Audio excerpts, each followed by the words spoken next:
my retrospective on my Graviflyer.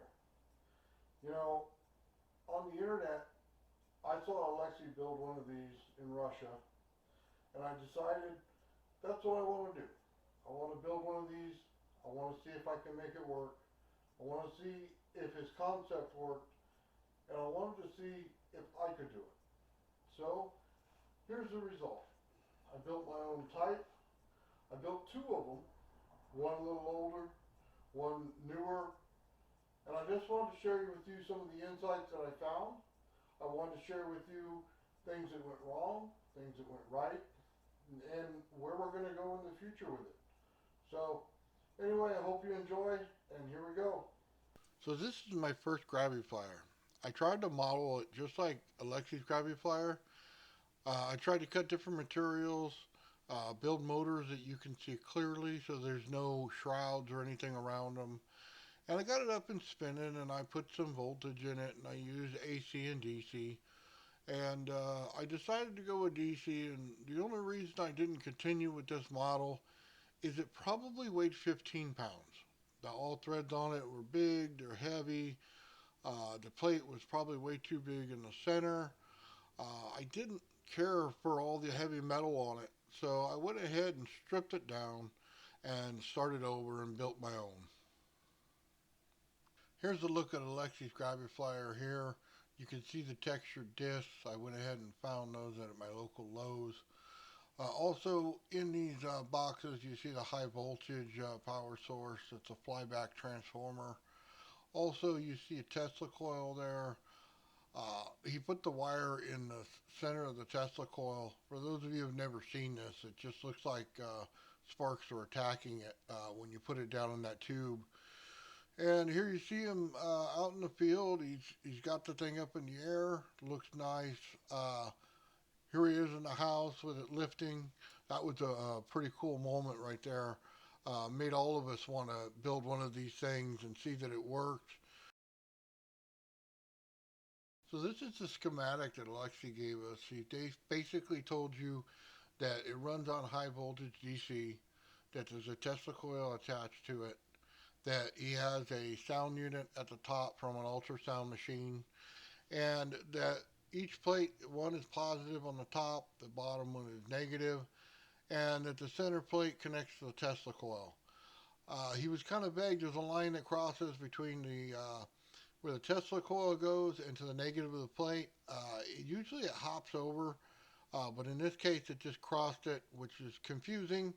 He also put in a bunch of diodes at the top, making it confusing as well. Didn't need to add all those. The flyback transformer has that in them, so you don't have to add that there.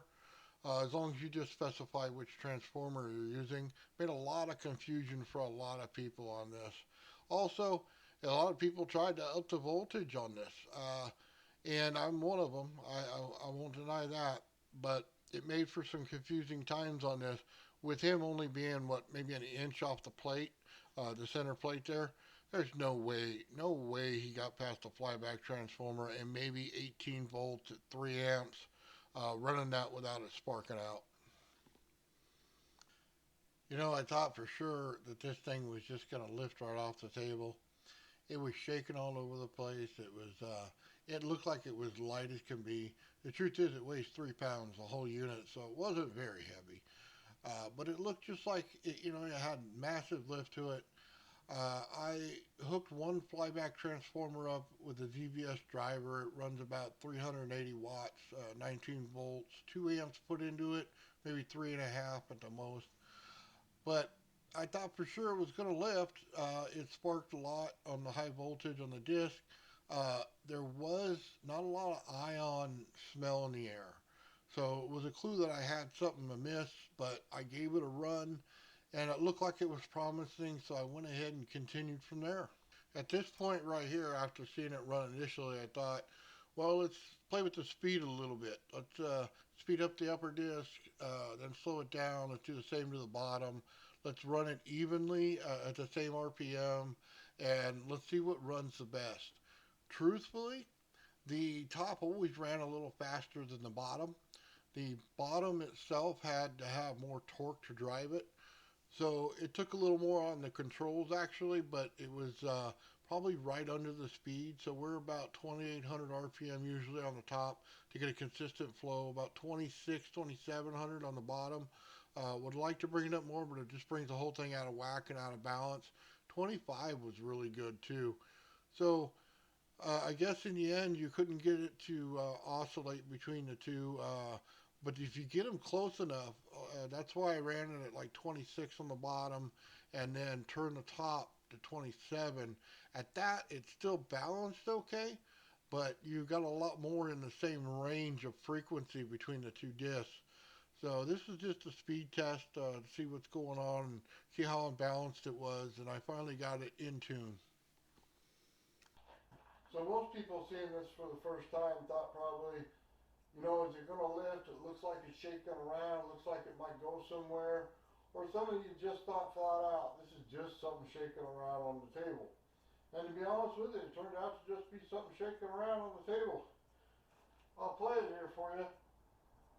You know, sometimes it looks like it's lift. Sometimes it looks like it's so light it can come off table. Well, it weighs 3 pounds. Of course it's going to look like it's going to come off table. What's the problem? Even with all the high voltage I put in this, there is no lift factor. It just isn't there. So here I am, I fogged up my garage. Basically, I just wanted to see if the discs had any air movement around them, if there was any kind of lift from the air movement at all. I found out there wasn't a whole lot of air movement at all. I mean, we got maybe a tiny breeze there from each disc, but there was nothing until you turn the high voltage on that you would get any kind of breeze from this thing. I checked it with other testing that I did, and it came out pretty much the same way. So if you were standing next to this thing in the middle of the night and it was just hanging out next to you, you wouldn't even know it's there. But yeah, in this test, it was pretty much we wanted to see if there's any aerodynamic features to it, any way to improve it. Maybe a shroud underneath the bottom one might have got something to flow a certain way. But ultimately, this was just a failed test of any kind of wind flow on it. Even with the high voltage on it, wasn't that great. At this point, I haven't perfected my disc plate adjustments to get them right where they need to be for all the ions. Um, but yeah, it was a pretty good test. It tells you a lot about something when you put it in fog and you blow it on it continuously or just have it in the air. You can kind of find out if there's anything going on with it. It was a very useful test. So at this point in the build, I thought I really had it. I thought I was well on track to get this done. I had finally gotten the ions to produce at night. You can see it, the nice aurora that it makes right there. Nice glow. Okay? I thought I was finally going to get there and get this thing lifted. Well, it didn't quite turn out that way, but it made a really nice show. This test right here was one of the most informative tests I've ever did to this whole Graviflyer. Basically, once you set these plates and you get this thing running, you don't see this a whole lot during the day. You have to wait until nighttime to see it. It has to be perfectly dark outside, a little bit of backlight maybe from your garage or something. But this right here, this aurora that it puts off is awesome. The only problem is to get it to go that thick, like it was in some of these video pictures you can see, you had to put the plate closer to the center than you wanted to. I put negative on the center plate, positive on the little plate there, and you got this nice aurora. You got it to go really heavy on there, but in order to stop the constant sparking across the disc there, I had to raise it up a bit, and it just took away a lot from the ion flow. The problem is every time it sparks, you get the ion flow to stop. Every time that it's roaring like this with the aurora, you're good to go, and you get a ton. And I mean a ton. You better have it well ventilated because you're getting a lot of ions off of this. Way more than it would be if you did like a wire to wire or just a simple lifter. You get a lot. This is like 2 to 3 times that amount because of the spinning disc. It makes a huge difference in how much of the ion flow you actually get. This was one of my funnest tests because I got to see something positive from this. Besides it just shaking around, I got to see this thing really give off some stuff. and show that it has something good to it. So I really like this one. So let me just share what's going on right here. I took off the bottom half of my Graviflyer. I just wanted to know if it would run without the bottom part with the magnets on it and stuff like that, and if I get any different result. As you can see here, it's just sitting on the board, and I'll let you watch it for a minute. What you're not seeing on this video right here is it's digging into the wood. Each one of the corners here on these cut in about a quarter inch into the wood.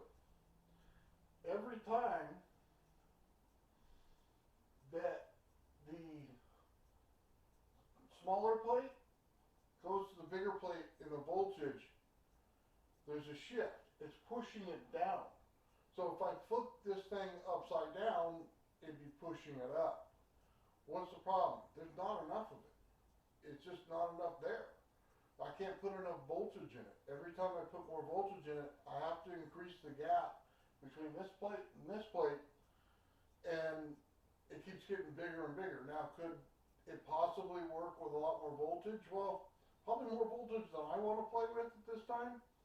I have put a lot into it. Okay, we're talking a 3 to 4 inch spark gap. Anything more than that, you get into lethal conditions, and let's face it, in somebody's garage, it's not a very good thing. So, as you can see, the voltage right here, the ions, you can barely make out a feel around it sometimes, but it just dug. It dug right into the wood. Okay? So, some of these tests I do, when I share them, it's just raw footage.